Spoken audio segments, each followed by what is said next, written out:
Hello friends. अब हम लोग एक नया टॉपिक देखने वाले, that is cash flow statement. अब बच्चों, ये जो कैश फ्लो स्टेटमेंट है ये आपको अकाउंटिंग स्टैंडर्ड 3 भी है। हमारा जो अकाउंट का सिलेबस है इसमें आपको कैश फ्लो स्टेटमेंट पे एक अकाउंटिंग स्टैंडर्ड भी मिलेगा। और अब हम लोग जो देखने वाले दैट इज द चैप्टर। एक बात तो आप पकड़ के चलो, अगर आपको ये चैप्टर अच्छे से जम जाता है तो फिर वो अकाउंटिंग स्टैंडर्ड तो आपका साइमल्टेनियसली कवर हो जाएगा। ओके, तो accordingly we are going up with our new topic that is cash flow statement. अब सबसे पहले तो कैश फ्लो स्टेटमेंट है क्या ये समझना जरूरी है। ठीक है, देखो नाम से ही क्या दिखता है, कैश फ्लो स्टेटमेंट। मतलब ये ऐसा स्टेटमेंट है जिसमें आपको कैश जो फ्लो हो रही है वो आपको दिखाई देगा। ओके, कैश का फ्लो एक्चुअली 2 टाइप का हो सकता है, एक हो सकता है इनफ्लो, एक हो सकता है आउटफ्लो। ओके, तो कैश का फ्लो कैसे कैसे हो सकता है, या तो हो सकता है कैश का इनफ्लो या तो हो सकता है आउटफ्लो। ओके, कैश बिजनेस में आएगी तो वो हुआ इनफ्लो, कैश बिजनेस से जाएगी वो क्या हो जाएगा, आउटफ्लो। तो इस कैश का जो इनफ्लो और आउटफ्लो होता वो बताने वाला जो स्टेटमेंट है उसको हम लोग क्या बोलेंगे, कैश फ्लो स्टेटमेंट। मैं बहुत रफली आपको समझा रहा हूँ, सिर्फ कैश का नहीं, cash and cash equivalent. But अब ये क्या होता है क्या नहीं, सब चीजें आपको बाद में समझ में आएगी। ओके, बट फिलहाल के लिए इतना ही जान के रखो, जब आपके कैश का इनफ्लो और आउटफ्लो होगा, जो स्टेटमेंट आपको बताएगा कि भाई कैसे इनफ्लो हो रहा है कैसे आउटफ्लो हो रहा है, उस स्टेटमेंट को आप लोग क्या नाम दोगे, cash flow statement. Is that clear? Second point is that क्यों हमको ये कैश फ्लो स्टेटमेंट बनाने की जरूरत पड़ रही है। तो एक बात याद रखना बच्चों, financial statement, okay, financial statement define किए गए हैं कंपनीज एक्ट 2013 में, as per companies act 2013। Okay, तो कंपनीज एक्ट 2013 ने फाइनेंशियल स्टेटमेंट को डिफाइन किया है। उनके डेफिनेशन के अंदर क्या क्या आता है, एक तो बैलेंस शीट आती है, आपका पीएनएल आता है, नोट्स टू अकाउंट आता है, चेंजेस इन इक्विटी आता है। ओके, और उसके अलावा एक और चीज आती है that is what, cash flow statement. ठीक है, और क्या आता है बताना, आपका कैश फ्लो स्टेटमेंट भी आता है। तो इसका मतलब क्या हो रहा कि आपका ये जो कैश फ्लो स्टेटमेंट है ना बच्चों, this is part and parcel of your financial statement. ये किसका पार्ट है बताना, आपके फाइनेंशियल स्टेटमेंट का ही पार्ट है। तो क्योंकि ये फाइनेंशियल स्टेटमेंट का पार्ट है and each and every company has to comply with your company's act requirement, and section 129 के करीब करीब जो सेक्शन आते हैं वो सेक्शन डील करते हैं इस कैश फ्लो स्टेटमेंट के साथ। वो क्लियर कट बोलते हैं कि हर एक कंपनी ने अपने फाइनेंशियल स्टेटमेंट अपने रजिस्टर्ड ऑफिस में मेंटेन करना चाहिए। ओके, फाइनेंशियल स्टेटमेंट बनाने पड़ेंगे हर एक कंपनी को। तो जब फाइनेंशियल स्टेटमेंट बोल रहे तो उसमें आपका कैश फ्लो स्टेटमेंट भी आ रहा। तो अगर हर कंपनी के लिए रिक्वायरमेंट है फाइनेंशियल स्टेटमेंट मेंटेन करने की, बनाने की, तो उसमें तो आपका ये कैश फ्लो स्टेटमेंट तो फिर हर कंपनी को अप्लाई होने लगेगा। बट नॉर्मली ऐसा नहीं होता, सारी कंपनीज को कैश फ्लो स्टेटमेंट बनाना पड़ता है, एक्सेप्ट कुछ कंपनीज को नहीं बनाना पड़ता है कैश फ्लो स्टेटमेंट। कौन सी कंपनी को नहीं बनाना पड़ता है? सबसे पहला ओपीसी, माने 1% कंपनी, इनको कैश फ्लो स्टेटमेंट नहीं बनाना पड़ता। इसके अलावा स्मॉल कंपनी, इनको भी कैश फ्लो स्टेटमेंट नहीं बनाना पड़ता। फिर डॉर्मेंट कंपनी, इनको भी कैश फ्लो स्टेटमेंट नहीं बनाना पड़ता। फिर आपकी सेक्शन 8 कंपनी, इनको भी कैश फ्लो स्टेटमेंट बनाने की जरूरत नहीं रहेगी। तो बोलने का मतलब क्या है, आपकी बाकी सारी कंपनीज सबको cash flow statement part and parcel बोल के बनाना पड़ेगा ऑफ देयर फाइनेंशियल स्टेटमेंट। तो अगर वो बैलेंस शीट पीएनएल बना रहे तो उसके साथ में उनको कैश फ्लो स्टेटमेंट भी बनाना पड़ेगा।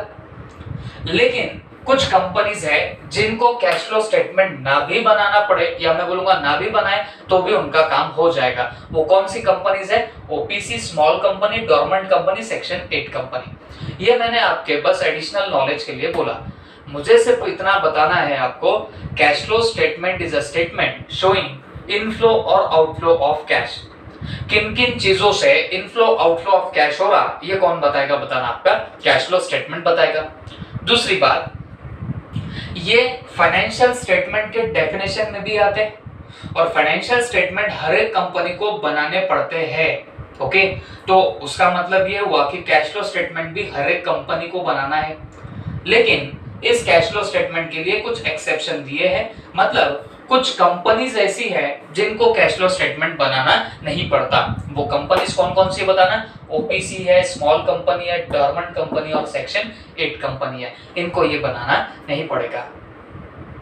बट दिमाग में सवाल एक उठ सकता, सर आप बोल रहे हो cash flow statement is a statement showing inflow and outflow of cash. Cash flow statement सिर्फ इतना ही बता रहा है कितना कैश अंदर आई, कितना कैश बाहर गई। तो आप बोलेंगे सर ये तो चीज हमको हमारा कैश अकाउंट भी तो देता है। आप बताओ मुझे, आप जब कैश अकाउंट का लेजर बनाते हो तो कैश अकाउंट का लेजर कैसे बनता है? डेबिट साइड होती है रिसिप्ट, क्रेडिट साइड होती है पेमेंट। तो आप बोलेंगे सर हमको कैश कितना अंदर आई, कितना बाहर गई, ये तो हमारा कैश अकाउंट भी बता देता है, तो हम सेपरेटली एक नया स्टेटमेंट उसके लिए क्यों प्रिपेयर करें? ऐसे अगर आपके दिमाग में आएगा तो मैं एक आपको बात बता दूं। देखो बच्चों, कैश अकाउंट जब बनाते हो ना, तब जितनी भी रिसिप्ट हुई सारी की सारी उठा के आप डेबिट में डालते हैं। और रिसिप्ट का कोई बाइफरकेशन नहीं होता। वो रिसिप्ट असेट को बेच के आई तो भी डेबिट में जाती, वो रिसिप्ट गुड्स को बेच के आई तो भी डेबिट में जा रही है, कोई लोन लेके आपको रिसिप्ट हो रही वो भी आपके डेबिट में जा रही। इन शॉर्ट, आपको जो रिसिप्ट हो रहा, आपको जो पेमेंट हो रहा, उसका कोई बाइफरकेशन नहीं होता in your cash account. Cash account में कोई बाइफरकेशन नहीं होता, बट हमारे कैश फ्लो स्टेटमेंट में उसका बाइफरकेशन किया जाता है। कैसे किया जाता है वो तो हम लोग जब स्टार्ट करेंगे तभी पता चलेगा। बट कैश फ्लो स्टेटमेंट में सिर्फ ऐसा नहीं इनफ्लो हुआ आउटफ्लो हुआ इतना ही नहीं बताया जाता, बल्कि इनफ्लो हुआ तो कौन से वे से हुआ, आउटफ्लो हुआ तो किस वे से हुआ, ये सब बताया जाता है कैश फ्लो स्टेटमेंट में। और ये जरूरी इसके लिए भी होता है ताकि जो बंदा आपके कंपनी में इन्वेस्ट करेगा, the investor of your company, intended investor of your company, उसको एक हेल्प हो जाएगी ये समझने के लिए कि कंपनी का किस वजह से इनफ्लो आउटफ्लो ऑफ कैश हो रहा, तो उसको डिसीजन लेने में थोड़ी सी हेल्प होने लगेगी। अकॉर्डिंगली हम लोग क्या बनाते हैं? कैश फ्लो स्टेटमेंट बनाते हैं। तो कैश अकाउंट में बोलने के लिए मैं तो बोलूंगा वही काम करता है, इनफ्लो आउटफ्लो ही बताता है, बट ये किसी एक्टिविटी को बाइफरकेट नहीं करता।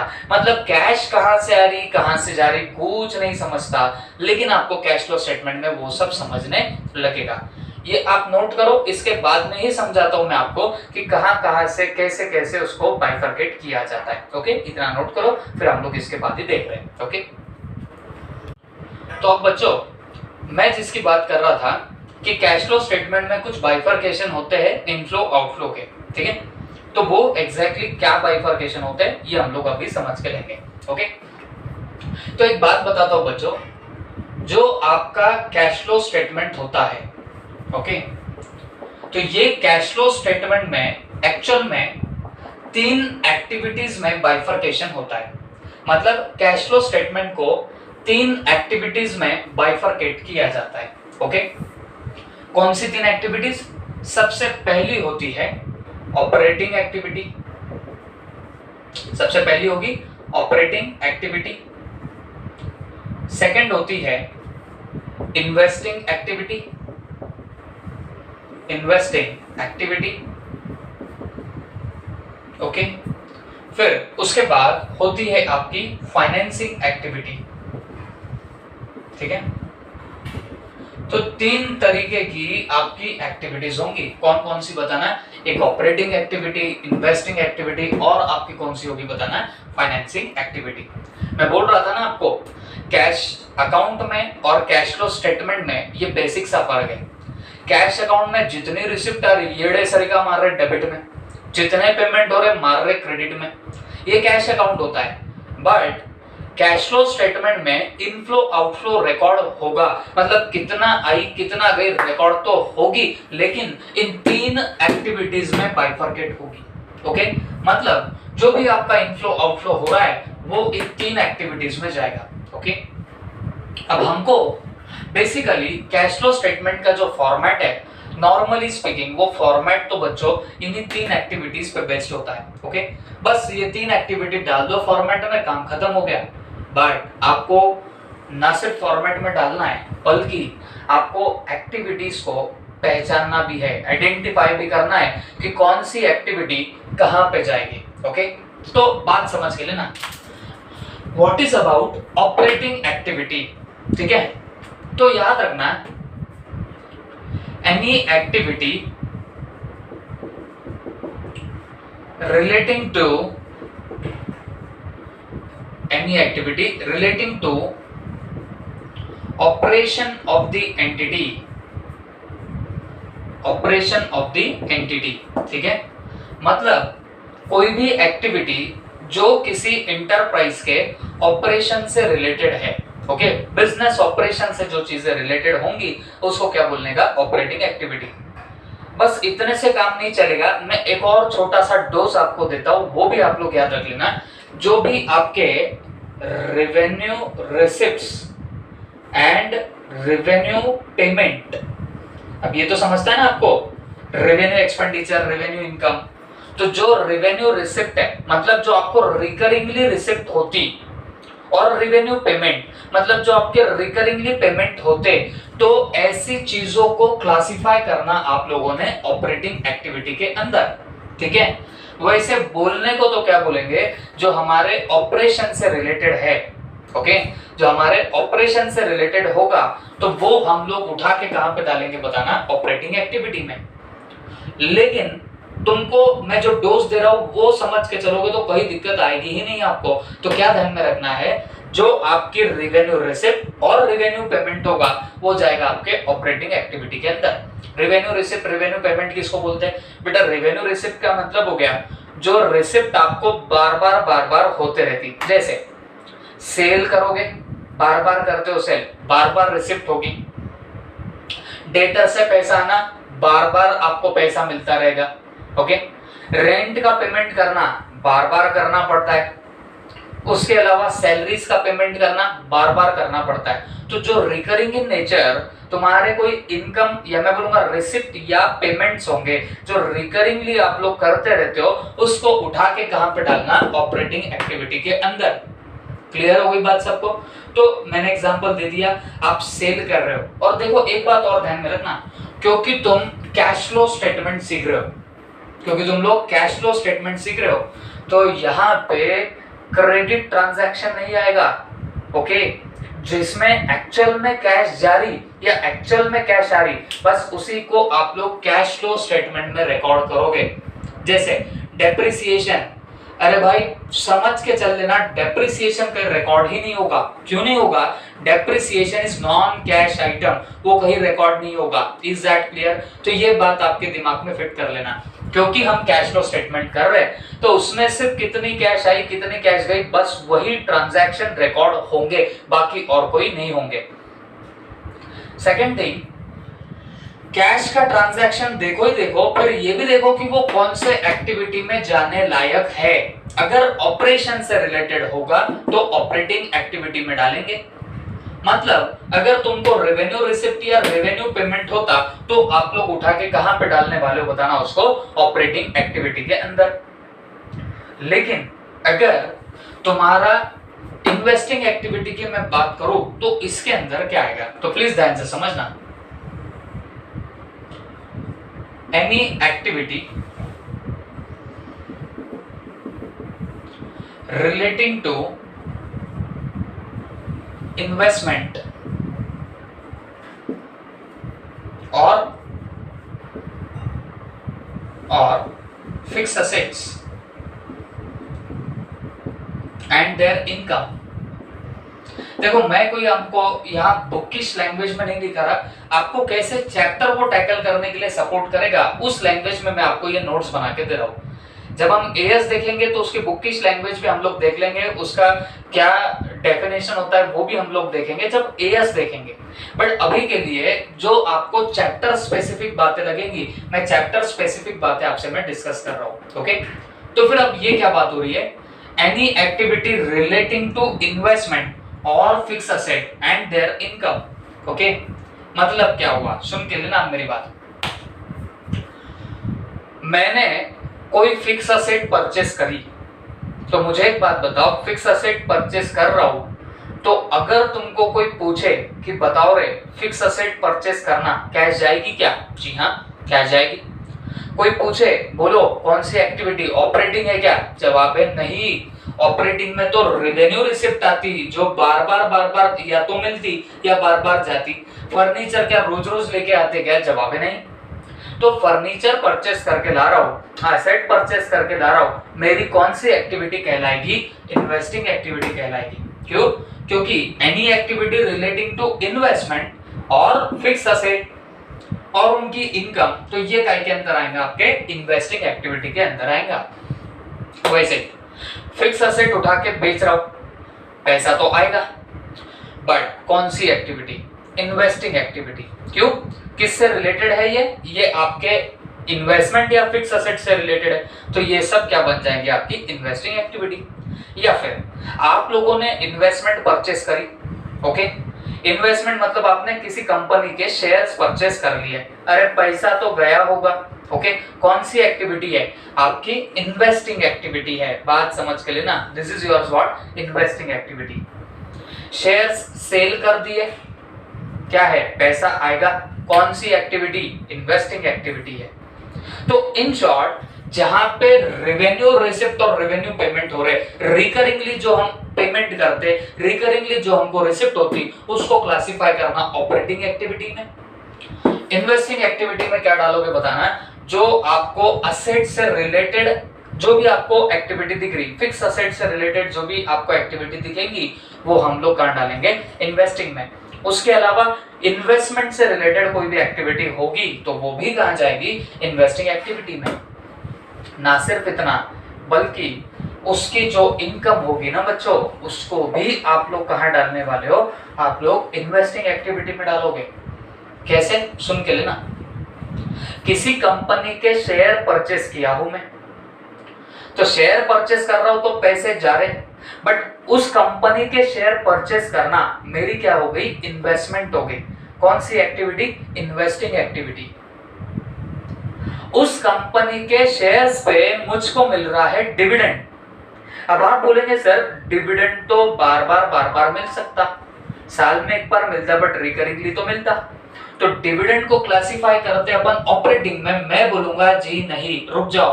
क्यों नहीं बोल रहा हूं मैं, क्योंकि जो आपकी इन्वेस्टमेंट और फिक्स असेट है उससे रिलेटेड कोई भी इनकम होगी, वो इनकम आप ऑपरेटिंग में नहीं डाल सकते, क्योंकि वो आपका ऑपरेशन नहीं है। देखो सीधी सी बात है ना, शेयर परचेस करके ला रहे, उस पर डिविडेंड आ रहा, क्या शेयर परचेस करना आपका धंधा है, जवाब है नहीं। हमने तो एज एन इन्वेस्टमेंट बोल के परचेस किया, तो उसका जो भी डिविडेंड आएगा वो हम लोग ऑपरेटिंग में नहीं डालेंगे, वो कहां जाएगा, इन्वेस्टिंग में जाएगा। वैसे ही आपने किसी कंपनी के डिबेंचर परचेस किए, तो आपके लिए इन्वेस्टमेंट हो गई, क्योंकि आपका पैसा तो गया, तो दिस इज योर्स इन्वेस्टमेंट। कौन सी एक्टिविटी, इन्वेस्टिंग एक्टिविटी। बट उस डिबेंचर से आपको हाफ ईयरली इंटरेस्ट मिलता है।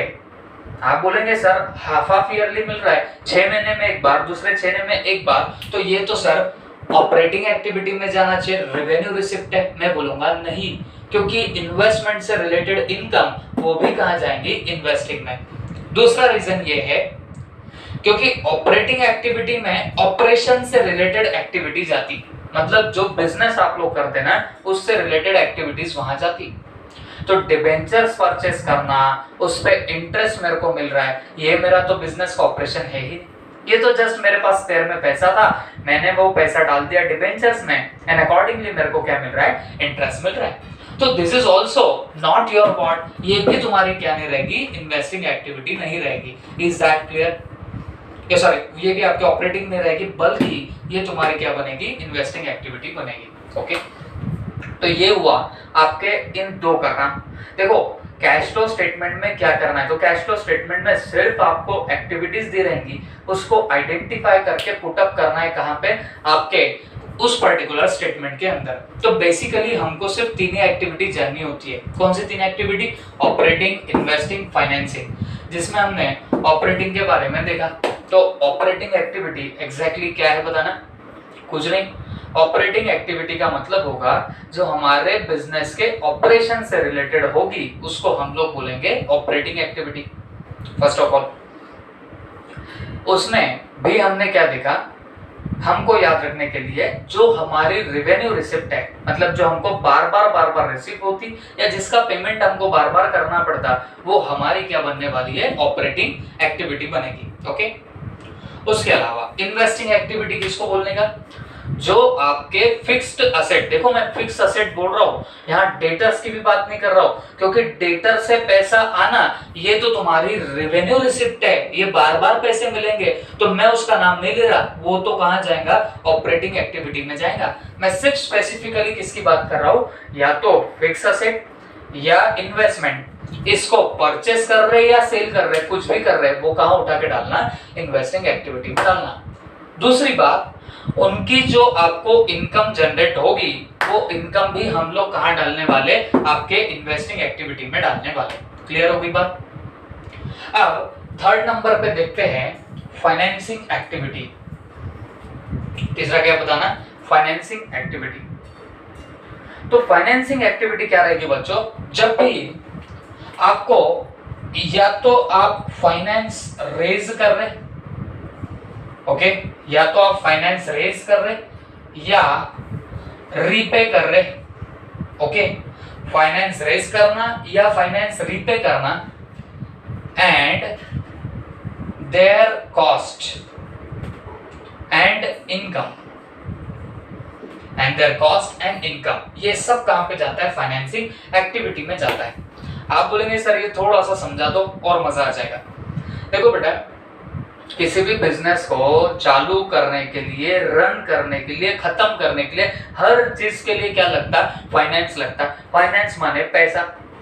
ओके, तो जो भी आपकी एक्टिविटी है रिलेटिंग टू फाइनेंस, या तो फाइनेंस रेज कर रहे हो, मतलब आप फाइनेंस ला रहे हो बिजनेस के अंदर, या फाइनेंस आपका रीपे हो रहा, मतलब आप किसी को पैसा वापस कर दे रहे जो आपने एज अ कैपिटल बोल के लिया था या आपने लोन बोल के लिया था।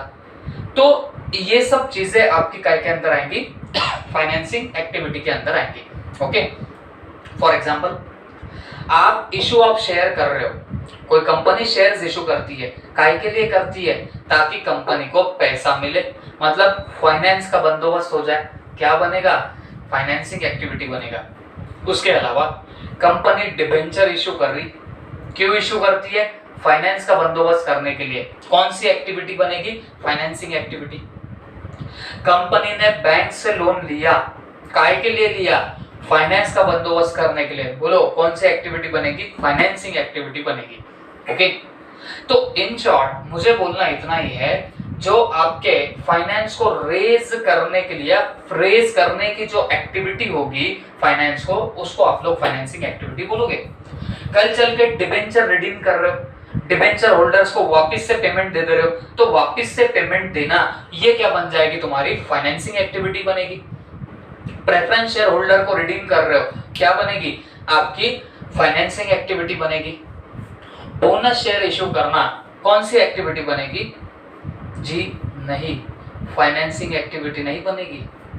क्यों नहीं बनेगी बेटा, bonus shares are issued free of cost, तो वहां तो पैसा कुछ आता ही नहीं। मैं तो बोलूंगा आपका बोनस शेयर तो ना ऑपरेटिंग, ना इन्वेस्टिंग, ना फाइनेंसिंग, ये कहीं दिखाई ही नहीं देगा। वो तीनों में से कुछ भी नहीं है। ओके, क्योंकि वो तो कैसे इशू किया जाता है, फ्री ऑफ कॉस्ट इशू किया जाता है। ओके, तो ये सब चीजें आपकी फाइनेंसिंग एक्टिविटी में जाएंगी।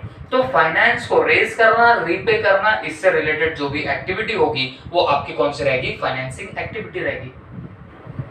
और उस फाइनेंस को रेज करने के लिए जो आपको कॉस्ट लग रही वो भी आपकी क्या रहेंगी, फाइनेंसिंग एक्टिविटी रहेंगी। जैसे आपने डिबेंचर्स इशू किए और डिबेंचर होल्डर से आपको मिला पैसा, ओके, आपने डिबेंचर्स इशू किए और आपको मिला डिबेंचर होल्डर से पैसा, आपको डिबेंचर होल्डर को इंटरेस्ट देना पड़ेगा।